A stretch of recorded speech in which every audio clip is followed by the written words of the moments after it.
ఏంటమ్మా ఈ హడావుడి?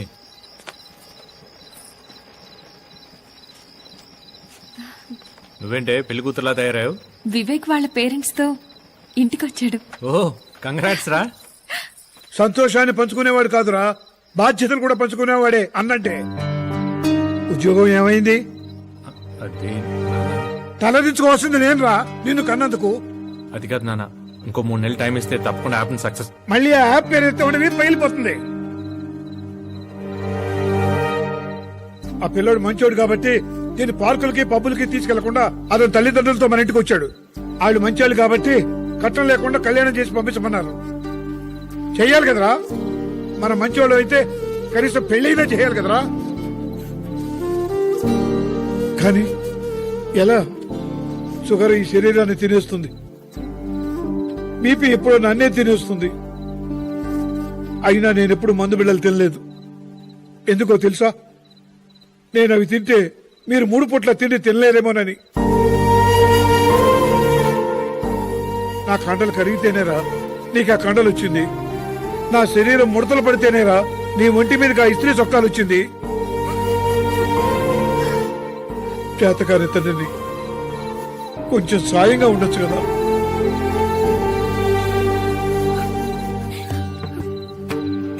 వదిలేరా, ఈ రోజు నుంచి యాప్ వదిలే, ఈ ఇంటిని వదిలే. బెంగళూరులో నీకోసం మీ నాన్న ఒక ఉద్యోగం చూసి పెట్టారు. నా కోసం ఆ జాబ్ లో జాయిన్ అయిపోరా.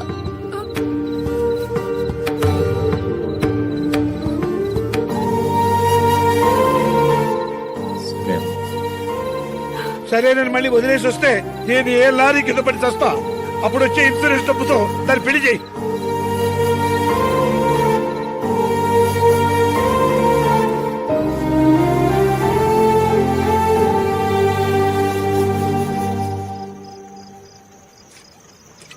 అంటే నిజంగా వెళ్ళిపోవడానికి ఫిక్స్ అయినా కాక? వెక్స్ అయ్యండి రా, అందుకే పోతున్నా. స్లమ్ములో పుట్టడం మన తప్పు కాదు, కానీ స్లమ్లో పోవటం మాత్రం మన తప్పే. అందుకే యాప్ గీపంటే ఎదుగుదని ట్రై చేసిన, కానీ దీని తల్లి దరిద్రం పడిసం పట్టుకున్నట్టు పట్టుకుంది. అవు కాక, బిందెలు అమ్మితే గానీ బీర్లు రాలే. ఉద్యోగం రాగానే కొనిస్తావుగా? కొనిస్తాడు కోరా, స్టీల్ బిందెలు సెకండ్ హ్యాండ్. ఇలా సెకండ్ హ్యాండ్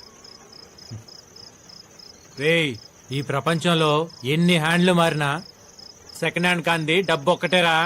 ఈడొకడు ఏది మాట్లాడినా డబ్బుకు లింక్ చేస్తాడు. ఎందుకు కాక నీకు డబ్బు అంతే అంత ఇస్తాము? డబ్బుని డబ్బుతో ఎవడు కొనలేడు, సంపాదించాల్సిందే. ఆ కొడుకులు ఎట్లా సంపాదించారు చూడండి. మన కొంపలు చూడండి, ఆ జూబ్లీస్ కొంపలు చూడండి, ఈ ఎర్ర పొక్కలు చూడండి, ఆ ఎల్ఈడి బల్బులు చూడండి. తెల్లారు లేస్తే మన కిటికీలు తీస్తే వాళ్ళు కనపడతారు, కానీ మనం ఏడ కనపడతామని వాళ్ళు కిటికీలు మోస్తారు. రొట్టె తప్ప పిజ్జా తెలీదు, పప్పు తప్ప పబ్బు తెలీదు. ఊరు నుండి ఎవరన్నా ఫోన్ చేస్తే పేరుకే హైదరాబాద్ లో ఉన్నాం. ఏడున్నాం హైదరాబాద్ లో? ఇక్కడ పలిసినోడికి మనకి బస్ స్టాండ్ ఒకటే, రైల్వే స్టేషన్ ఒకటే, కానీ బతుకులే వేరురా, చాలా వేరు. ఏంటిదో అర్జెంట్ గా రమ్మన్నారు? పార్టీకి రమ్మంటే పార్టీ అయిపోయినాక వచ్చినావేమ్రా? I don't booze, you know. It's very unhealthy. ఏ బాట ఆపుతావా నీ ఇంగ్లీష్ గప్పాలు? నువ్వు రాగొద్దిరా, మీ నాయన నీ వంతుకు గుమ్ముతుండారా? Don't blame my father. He's also my godfather. అసలు ఆయన మందు కాదు కదా, గుళ్ళో తీర్థం కూడా తాగాడు. తీర్థం తాగడరా, కానీ ఫుల్ బాటిల్ రమ్ము తాగుతాడు. No. I don't believe this. రే, అసీసా ఫుటేజ్ చూపించరా. Show me. మా ఫాదర్ ఫ్రెష్ గా ఉంటాడే. నాకెత్తానురా, మా వాడి జీతం మొత్తం నేనే చూరేస్తాను.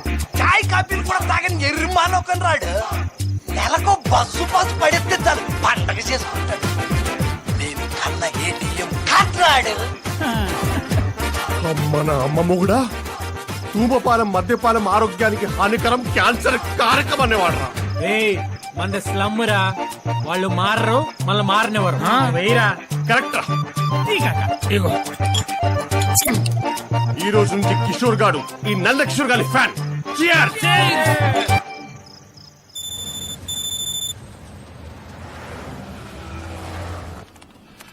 Excuse me sir.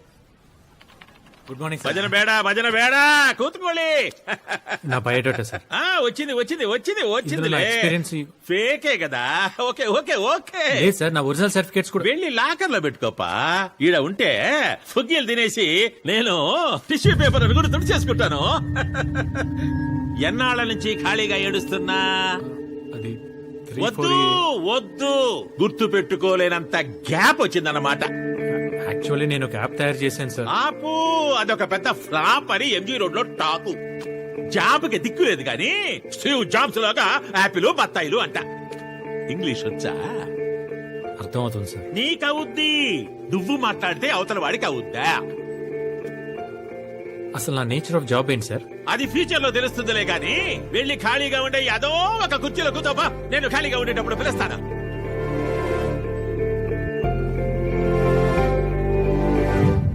అయితే నాకు ఈ జాబ్ వద్దు సార్. తినటానికి తిండి ఉండదు గాని ఈ యుగోలకేమీ తక్కువ లేదు. బలుపు తగ్గించుకున్నాయినా బాగుపడతావు.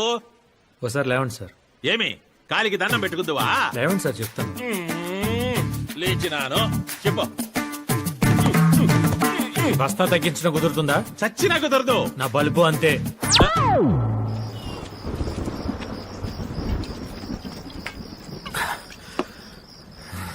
పానీపూరి కూడా కొనిలేనోడితో ప్రేమేంట్రా? తినటానికి తిండి ఉండదు గాని ఈ యుగోలకేమీ తక్కువ లేదు.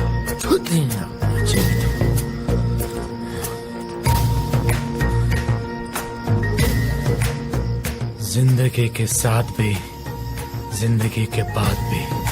ఆహా, ఏమి టైమింగ్ రా. సరే నేను మళ్ళీ వదిలేసి వస్తే నేను ఏ లారీ కింద పడి చస్తా.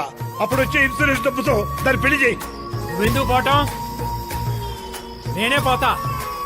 నేను పోయిన తర్వాత వచ్చే ఇన్సూరెన్స్ డబ్బుతో ముందు అప్పు తీర్చి మిగిలిందంతా దాన్ని పెళ్లి చేయి. పోయే ముందు పాప పిచ్చి స్ఫూర్తి ఒకసారి మాట్లాడడం.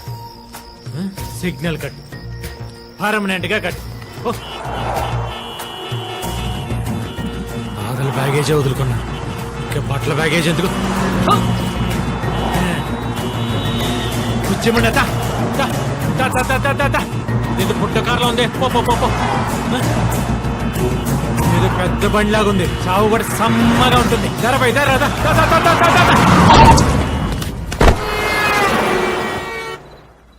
Strange life ditches everyone bro. నీకు డబ్బు తెలీదు, నాకు ఎమోషన్స్ తెలియవు. నేను డబ్బు వల్ల పోదాం అనుకున్నాను, నువ్వు డబ్బు కోసం పోదాం అనుకున్నావు. ఆడికి ఎటకారం ఎక్కువ బ్రో, అందుకే ఇలా ఆడుకుంటుంటాడు. ఒక మనిషి పోయే ముందు అన్ని అనుభవించిపోవాలి, అన్ని తెలుసుకొని పోవాలి అంటారు. ఓ పని చేద్దాం బ్రో, ఎలాగూ పోదాం అనుకున్నాం. ఓ 30 days మన ఇద్దరు ప్లేస్లు మారుదాం.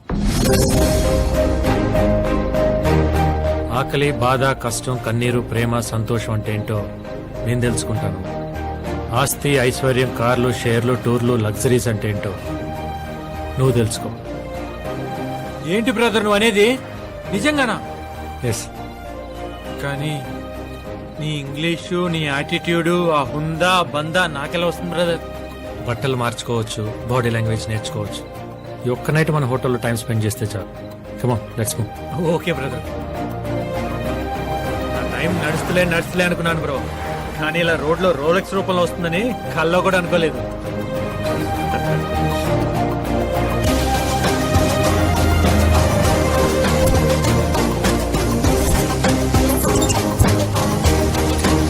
ఓకేనా? కూర్చోపోయిందా?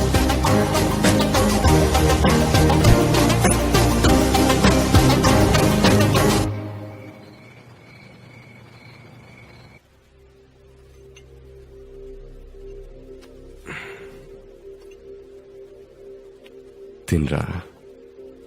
వద్దు. యు రిమెంబర్ చిన్నప్పుడు వాడు స్కూల్కి వెళ్తే నువ్వు బ్యాగులు మోసావు, వాళ్ళ నాన్న ఎయిర్పోర్ట్కి వెళ్తే నేను లగేజ్ మోసాను. వాడు పార్కులో క్రికెట్ ఆడితే నువ్వు బాల్ అందించేదానివి, వాళ్ళ నాన్న క్లబ్లో కార్డ్స్ ఆడితే నేను లైఫ్ అందించేవాణ్ణి. కానీ వాళ్ళ నాన్న నన్ను తొక్కేశాడు. వాడి కొడుకు నిన్ను నడి రోడ్లో వదిలేశాడు. తండ్రి ఫోర్బ్స్లోకి ఎక్కి నన్ను ఏడిపించాడు. కొడుకు ప్రేమించక నిన్ను ఏడిపిస్తున్నాడు. మనము ఏడిపిద్దాం, ఫ్యామిలీ మొత్తాన్ని ఏడిపిద్దాం, తుడుచుకోవడానికి ఖర్చీఫులు చాలనంతగా ఏడిపిద్దాం.